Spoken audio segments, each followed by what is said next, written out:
ഒരു തന്ത്രിയുടെ വീട് നോക്കണേ. രാവിലെ കേരളത്തിലെ ബി.ജെ.പി. നേതാക്കന്മാർ വാലിൽ തീപിടിച്ചു ചെങ്ങന്നൂരുള്ള കണ്ഠരർ രാജീവരുടെ വീടിലേക്ക് ഓടിപ്പാഞ്ഞു ചെന്ന് പിന്തുണ അറിയിച്ചുകൊണ്ട് തെളിവ് നശിപ്പിക്കാൻ പോയതുകൊണ്ട് ഈ ഒരു റിയൽ കാഴ്ച നാട്ടുകാർക്ക് കാണാൻ പറ്റി.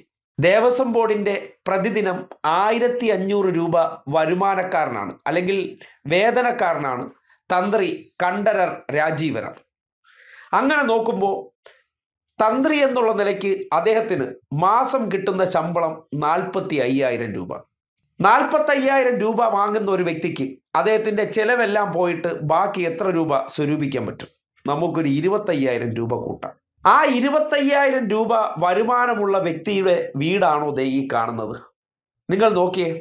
അല്ലെങ്കിൽ ഇയാൾക്ക് മറ്റെന്തെങ്കിലും വരുമാനങ്ങൾ ഉണ്ടാകണം. സർക്കാർ ഉദ്യോഗസ്ഥരെ സംബന്ധിക്കുന്നിടത്തോളം മറ്റു വരുമാനങ്ങൾ ഉണ്ടാക്കാൻ പാടില്ല എന്നുള്ളതാണ് സർക്കാർ ചട്ടം. ഇനിയിപ്പോൾ വിശ്വാസം ആയതുകൊണ്ട് അങ്ങനെയുള്ള ചട്ടങ്ങളൊന്നും നമ്മുടെ നാട്ടിൽ നിലനിൽക്കില്ലായിരിക്കാം. എന്നിരുന്നാലും ഇയാൾ എന്ത് ജോലിയാണ് ഇത്രയും കാലം ഈ നാട്ടിൽ ചെയ്തിട്ടുള്ളത്? നാട്ടുകാർ ചിന്തിക്കണ്ടേ. എവിടെയെങ്കിലും കൽപ്പണിക്ക് പോയിട്ടുണ്ടോ? കൃഷിപ്പണിക്ക്?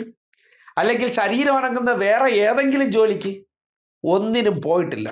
പക്ഷേ കോടാനുകോടി രൂപ വില മതിക്കുന്ന ആഡംബര രമ്യഹർമ്മ്യം ഒരു ദൈവത്തിൻ്റെ ദാസനാണ്. ദൈവത്തിൻ്റെ ദാസൻ ജീവിക്കുന്ന വീട് നോക്കണേ.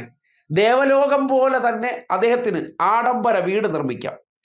ആ വീട് ഈ നാട്ടിൽ വേറെ ഏതെങ്കിലും വ്യക്തി, പ്രത്യേകിച്ച് ബ്രാഹ്മണനല്ലാത്ത അല്ലെങ്കിൽ തന്ത്രി അല്ലാത്ത ഏതെങ്കിലും സാധാരണക്കാരൻ നാട്ടിൽ ഇങ്ങനെ ഒരു വീട് വയ്ക്കണമെന്ന് നിങ്ങൾ കരുതുക.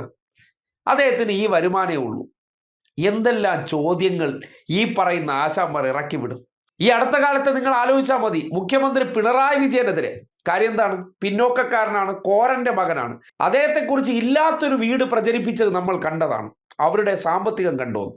അപ്പോൾ സ്വാഭാവികമായിട്ട് എല്ലാ മേഖലയിൽ ഇരിക്കുന്നവന്മാരുടെ സാമ്പത്തികത്തെക്കുറിച്ച് നമുക്ക് വളരെ കൃത്യമായിട്ട് പരിശോധിക്കേണ്ടതുണ്ട്.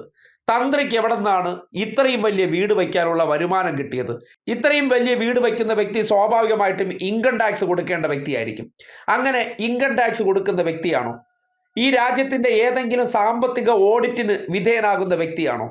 അതൊന്നുമല്ല. ഒരു നികുതിദായകനുമല്ല. പക്ഷേ അദ്ദേഹത്തിൻ്റെ ഈ ആർഭാടപരമായിട്ടുള്ള വീട് എങ്ങനെ ഉണ്ടായി? നാട്ടുകാർ ചിന്തിക്കണ്ടേ. അവിടങ്ങളിലല്ലേ ഈ അനധികൃത സ്വത്ത് സമ്പാദനം നടക്കുന്നു എന്ന് നമ്മൾ മനസ്സിലാക്കേണ്ടത്.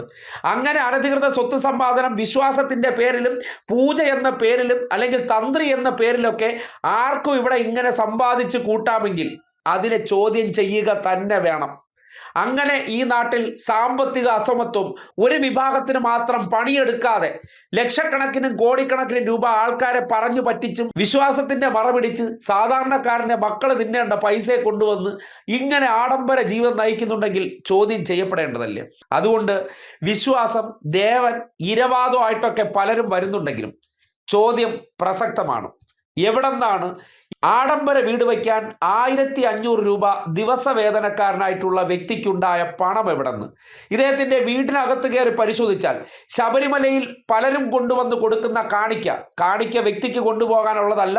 അതിൻ്റെ കസ്റ്റോഡിയൻ ദേവസ്വം ബോർഡായി മാറേണ്ടതാണ്. കാര്യം അവിടെ കാണിക്ക കൊണ്ടുവന്ന് തന്ത്രിക്കല്ല കൊടുക്കുന്നത്.